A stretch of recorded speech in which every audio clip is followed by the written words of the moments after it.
หน้าฝนที่ผ่านมาน้ำใหม่มันหลายเลยเอามาใส่ขวดไว้ไปกินทั้งปีนะครับเดี๋ยวเร็วๆนี่สิเฮ็ดซุปน้ำใหม่สมให้เบิ้งครับมือนี่ได้สดเป็นครั้งแรกในชีวิตครับ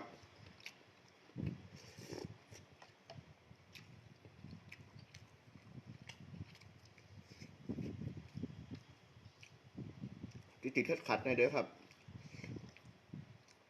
ว้าวก็บ่ค่อยจะหูเรื่องครับว้าวเร็วสิค่อยๆปรับปรุงไปเด้อครับ